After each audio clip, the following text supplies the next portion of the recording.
اے اللہ اگر اس ملک کی فضا اگر خراب ہونی ہے تو اس سے پہلے مجھے دنیا سے اٹھا لینا، کیونکہ میں خراب ہندوستان دیکھتے ہوئے مرنا نہیں چاہتا۔ موت جو ہے زندگی کا وہ آئینہ ہے جس میں اسے ایک بار چہرہ دیکھنا ہی پڑتا ہے۔ ورتمان کے حالات کو دیکھا جائے تو اس پر کیا ٹپنی کرنا چاہیں گے آپ؟ ملک کے حالات بظاہر تو دیکھنے میں اچھے معلوم ہوتے ہیں، لیکن وہ ہمارا شعر ہے کہ کسی دکھ کا کسی چہرے سے اندازہ نہیں ہوتا، شجر تو دیکھنے میں سب ہرے معلوم ہوتے ہیں۔ لیکن یہ جو نفرتوں کی آوازیں، نفرتوں کے لیے پتھر تراشے جا رہے ہیں، نفرتوں کے لیے جو ماڈل بنائے جا رہے ہیں، یہ اس ملک کے لیے اچھا نہیں ہے۔ اور جب ایک بات یہ طے ہو گئی تھی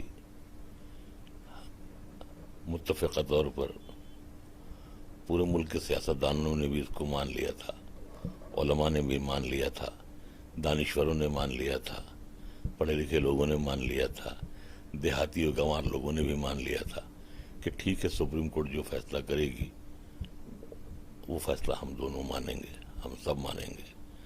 تو سپریم کورٹ کا احترام نہ کرنے کا مطلب یہ ہے کہ اب ہمارا ملک اپنی ایک الگ سپریم کورٹ بنانا چاہتا ہے جس کا فیصلہ فرقہ پرست خود کریں گے۔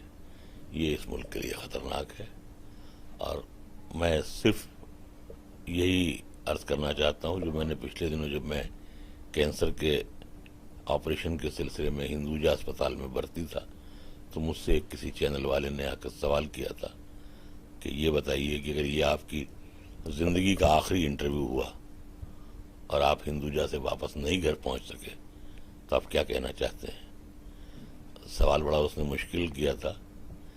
میری بیوی اسے بہت گھور کے دیکھ رہی تھی چینل والے کو کہ اس نے یہ سوال کیوں کیا کہ یہ آخری انٹرویو ہو سکتا ہے، لیکن یہ کبھی بھی ہو سکتا ہے، اس کے لیے آدمی کو تیار رہنا چاہیے۔ موت جو ہے زندگی کا وہ آئینہ ہے جس میں اسے ایک بار چہرہ دیکھنا ہی پڑتا ہے۔ تو میں نے اس چینل کے مادھیم سے یہ بات کہی تھی کہ میں مرنے سے پہلے وہی ہندوستان دیکھنا چاہتا ہوں جو ہندوستان دیکھتے ہوئے میں پیدا ہوا تھا، اچھا اچھا، سچا سچا، میٹھا میٹھا، پورا پورا۔ آپ لوگوں کی معرفت، آپ لوگوں کے چینل کے ذریعے مادھیم سے بھی میں یہی کہنا چاہتا ہوں کہ اے اللہ اگر اس ملک کی فضا اگر خراب ہونی ہے تو اس سے پہلے مجھے دنیا سے اٹھا لینا، کیونکہ میں خراب ہندوستان دیکھتے ہوئے مرنا نہیں چاہتا۔ آج اردو ادب کو لے کر، اردو ادب کے لیے جس طریقے سے ہم نورانا جانے جاتے ہیں یا پھر غلام علی جانے جاتے ہیں، لیکن کہیں نہ کہیں اگر غلام علی پاکستان سے بھی انڈیا آتے ہیں تو بہت سی راجنیتی پارٹیوں দ্বারা ٹپنی کیا جاتا ہے، ان کا وروଧ کیا جاتا ہے۔ کیوں ایسا نہیں لگتا کہ آج اردو کو دبانے کی کوشش کی جاتی ہے؟ نہیں، اس میں دیکھیے اردو کا تعلق بھی نہیں ہے۔ جو لوگ یہ سب نعرے لگا رہے تھے بھی غلام علی کے لیے، وہ خود غلام علی کے فین ہیں، جو بھی ہیں۔ لیکن یہ تو سیاسی چابک ہے جس کے اشارے پر وہ نفرتوں کی بات کرتے ہیں، اور یہ افسوسناک ہے کیونکہ جب تک ہندوستان پاکستان کے شاعروں، سنگروں، آرٹسٹوں کے دل ایک ہیں، ایک دوسرے سے ملتے ہیں، ایک دوسرے کو سنتے ہیں، ایک دوسرے کی عزت کرتے ہیں، تب تک اس کا مطلب یہ ہے کہ ہندوستان پاکستان کو کوئی خطرہ نہیں ہے۔ لیکن جس دن اس طرف یا اس طرف کے لوگوں، شاعروں سے، ادیبوں سے، لیکھکوں سے، مصنفین سے، پترکاروں سے، صحافیوں سے ایک دوسرے سے نفرت کرنے لگیں گے، وہ دیش کے لیے خراب گھڑی ہوگی۔ ایسا کچھ نہیں ہے، یہ وقتی طور پہ ہوتا ہے اور صرف اپنی اپنی روٹیاں گرم کرنے کا معاملہ ہے۔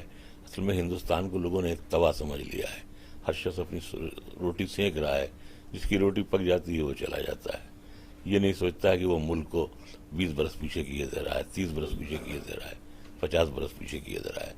پورا ہندوستان جو ہے ایک ریل کا ڈبہ ہے، اس پہ لوگ سفر کر رہے ہیں، مونگ پھلی کھاتے ہیں وہیں پھینک دیتے ہیں، پان کھاتے ہیں وہیں تھوک دیتے ہیں.